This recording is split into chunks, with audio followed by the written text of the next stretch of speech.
Hi, I'm Susan Lewis from WRTI, and I'm here with Joan Myers Brown, founder and executive artistic director of the Philadelphia Dance Company, Philadanco, and the Philadelphia School of the Dance Arts, as well as founder of International Conferences of Black Dance. Joan, great to see you. Thank you. Glad to see you again, too. Now, you have always been super busy.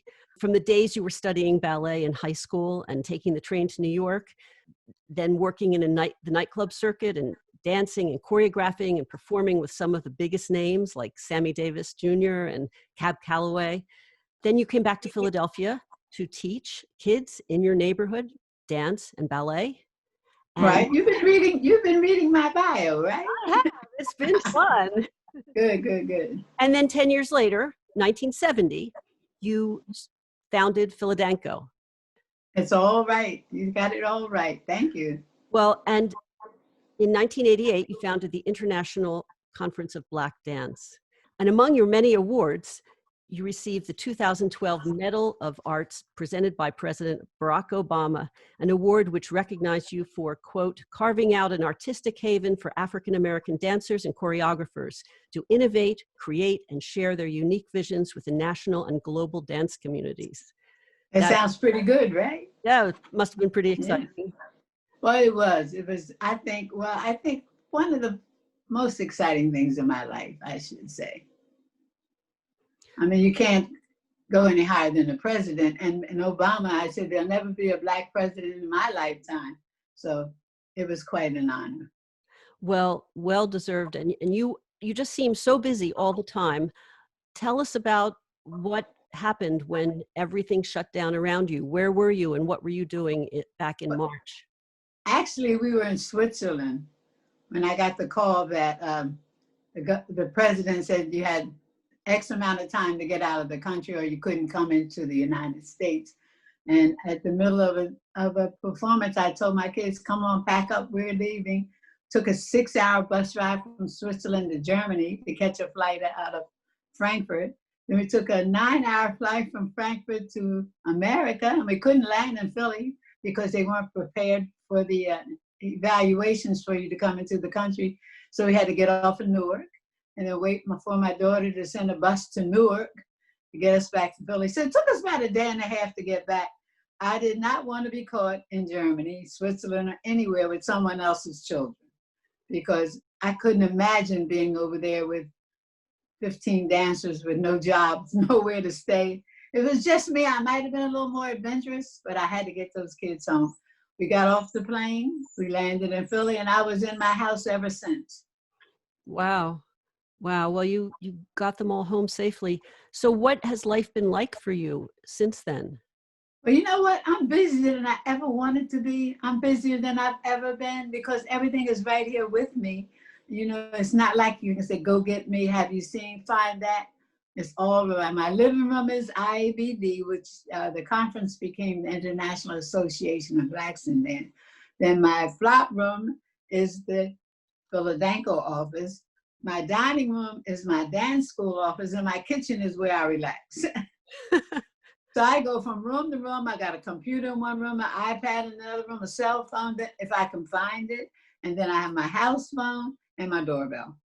So what kind of activities have you been doing? It sounds as if you're busy and you're still running the place. And what kind of things are going on? Well, actually trying to fundraise continuously, you know, I work with my development people every day. I still work with my artistic crew because we've had to continue to work with choreographers online. You know, virtually we had to finish ballets that we were supposed to do at the Kimmel Center. I've been going to Zoom. I'm zoomed out. I don't know about you. I am zoomed out. And first it was Skype, now it's Zoom, and then I'm like, what's next, you know? But it's really good because we have an opportunity to talk with people, sometimes face-to-face that you might just write a letter. I'm telling you, it's just, at my age, I didn't think I lived this long to see this much stuff going on around me. But it's all different. It's all different. How are the kids doing? Which kids? The kids in your classes and your... Oh, I thought you meant my kids. I said my kids are grown people because my grandchildren are almost grown people. So the kids, we had a class last night in the open, we have a large parking lot. So we had an open class in the parking lot. Everybody brought their mat, their yoga mat, and they warmed up and danced. And that's probably about the fifth time we've done that. We've had a lot of classes online, but we've done quite a bit. It's just a lot to do. But the office work, the administrative stuff, and the planning, every day you plan, but the next day you change plans because that's not going to work anymore, or somebody changed them for you. I know you know that. Right, right. Well, you mentioned also that you have children, grown children and grandchildren. Are they around? They all live in close proximity. My daughter just drove this morning her teenager down to North Carolina State because she's been offered a position there if the school should open. She's a diver. She's the only Black diver in the United States of America in our age group. So, Wow. How old is she? She's 16 now. Wow. Did she take dance? Too much. But it really helped her with her diving. I was surprised she ended up diving though. How has your home life been? I mean, you're just working all the time, or do you have time to do other things? Well, actually, I thought these were the golden years. You know, if you get a certain age, you think you're going to do a lot of nothing. But that's not the case with me. I continue to work right now. Not that I want to. I thought I was going to retire out of some of it. But, you know, people have jobs and they're looking to their future, and the future is bleak. So they're making moves, and it leaves me with doing what I do. Do you have any downtime just to relax? Yeah, between 11:30 when I go to bed and 6:30 when I get up. And I walk every morning. Actually, I walk, a neighbor and I walk from 7 o'clock to 8:30 every morning. We know all of West Philadelphia now, all the campuses, all the reconstruction, all of everything. That is good for me though, because I get out of the house and I'm out. Right. Is the walking, did you do that before the pandemic hit? No. So it's a new thing. It's a new thing, the walking every morning. But I'm religious. I get up and do it. Some mornings I'm like, do I really want to do this? But she'll call, or some mornings I'll call her, say, are you sure you want to go today? But we've been pretty religious since late March. Right. What do you like about the walk? There's so much going on in West Philadelphia, so much change. I mean, in fact, too much change, because the student housing is now where it used to be homes. You see old people sitting on the porch and kids playing and skating and jumping rope. All these houses are now being converted into apartments. So and trash everywhere. So the neighborhood has changed, and there's a lot of it is for the good, and some of it is you wish it hadn't changed. Right. I'm a West Philly girl, so, you know, I went to West Philadelphia High School. I went to Shaw Junior High School. So I love West Philly. Right. So do you think you'll keep walking after things open up? I don't know, it's according to how much help I have in the office, or how early I have to be there, or what I have to do. But I want to plan on that, because it's really good for me. It's good. Right. It gives me a push to get started in the morning. You got to try it. Get out and walk. It's not a brisk walk. It's a walk. Right. Well, have you turned to any particular music, favorite music or videos or books? Actually, I do. I watch a lot of dance videos. The Jacob's Pillow and the Joyce Theater have good programs. And then I listen to our Philadelphia Orchestra has wonderful music. I listen to that. But I just love music, and I love movement. So can you point me to a favorite piece of music or a favorite dance video? Well, Gene Hilsegon was one of my choreographers. He went to Israel, and he lived there for 14 years looking for a place to dance, and he worked with the Bathsheba and kibbutz companies. He got all kinds of awards in Israel, and his mother got ill, and he returned to Philadelphia, and a friend told him to look for me. And he ended up choreographing for my company, and I love his work. La Valse is my favorite ballet that he ever did for the company. But it's neoclassical because he was balletically trained. So all of his work is fundamentally balletic, but it's a beautiful piece. So have the students who study with you, have they expressed concerns, and have you had to counsel them about, what it's going to be like on the other side of this pandemic? Or Well, not so much my students, but the members of the company, the professionals that all they ever did was dance. A lot of them don't have a second career. Some of the girls that already had their degrees when they came to me are teaching. There's a school called the Pick School. Some of my dancers teach there. They teach math, English, and dance. And I tell them, I said, now this is your downtime. Spend that time of thinking, what are you going to do when you can't dance anymore, and start preparing for it. A lot of them are thinking of getting their masters. I remember a couple of the girls in my company, they got masters while we were on tour. You look in the back of the bus, there'll be a light on in the back of the bus. They were online doing their homework, and now they're teaching Rutgers and University of Oklahoma and Howard. So they took advantage of getting a master's while they were working.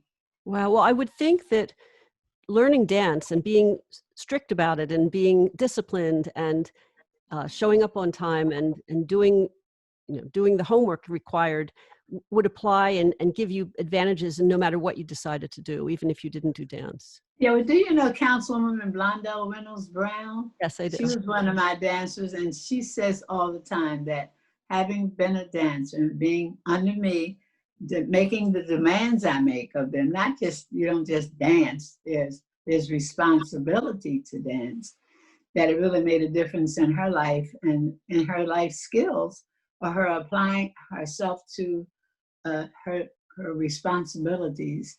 I still insist. They call it maybe a little old fashioned.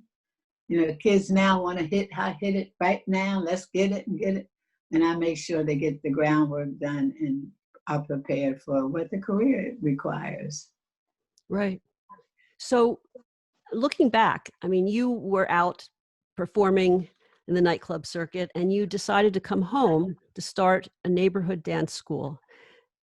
Did you ever imagine that it would have grown the way it's grown into a school and then a company and then an international conference? Did you ever imagine that this could have the power that it's had? Well, no, I didn't think about that. I just love teaching children. And that's what I started off doing, teaching children. And then of course, in the 60s, segregation was still prominent. So, I'd send my dancers, once I beat them up, train them, say, go dance. They bounce back to me. I said, what am I doing with these kids? They should be dancing.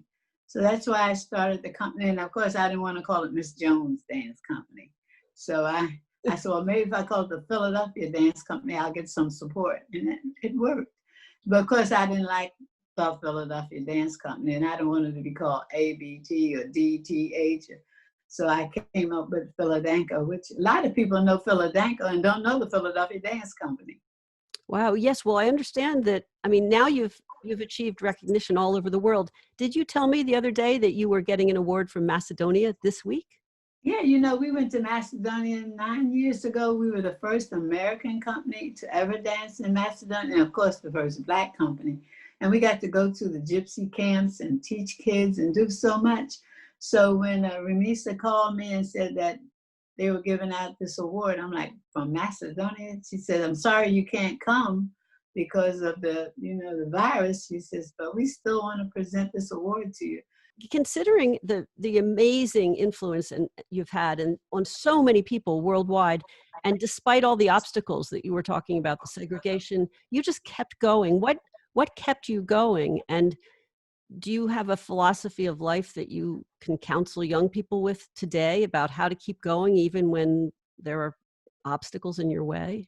Well, I have a sign hanging in my studio that says, I will prepare myself, and one day my chance will come. So I always say, if you're not prepared, because it's a standing joke with the company that I said, they ask you, can you do an eyelash stand? You say, yes.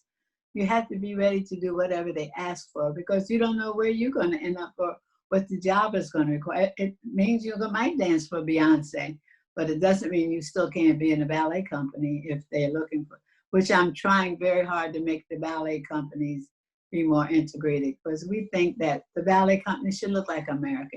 there's so many wonderful dancers. Like I keep saying, Misty was not the first one. There were many girls before her who just didn't get a chance. Took them 15 years to recognize her, right? Right. Misty Copeland, yes. Well, so it hasn't been accomplished yet, but you are done so much to help companies look more like America. But you say they still have a way to go. Exactly. But also, they have to have Black teachers. They have to have Black people to work in the office. They have to have people that are sensitive to not only Black, but, people of color, Asian, Mexican, Latino, Puerto Rican. Everybody has a different aesthetic about their lives and themselves. And there has to be someone who can relate to that. So, right. You feel optimistic about the future? Never know. There's so much distress in this whole country we live in. I always saying being Black in America is just being Black in America. Because even when we go to Europe where we're welcomed and celebrated, it feels so different. Right. It feels different how?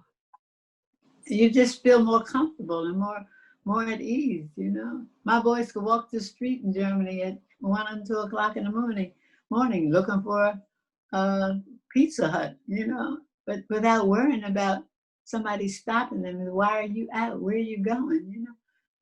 It's not a comfortable place to be in sometimes.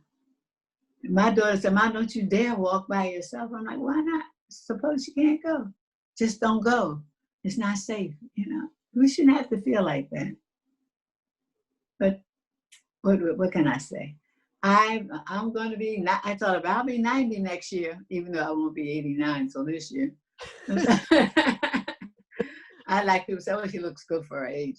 But in 90 years, I've lived through the Depression, this war, that war, the AIDS epidemic, all the things I've seen, every year is something. And some of that stuff should go away. Some of it should just go away. Right. So what has kept you going? Is it the love of dance? How do you feel when you watch today your students or your dancers dance? Well, I'm always thrilled when I stand in the back of the theater and see the crowds come to their feet and applaud my dancers, the professionals. But it's that little 4-year-old old girl in my school, because, I have 2 schools now, and will say to me, I can't wait till I grow up and be in Philadanco. Then I know that it has to continue. When I first started, I was out to prove something. I proved that I could do this. I proved that my kids could dance.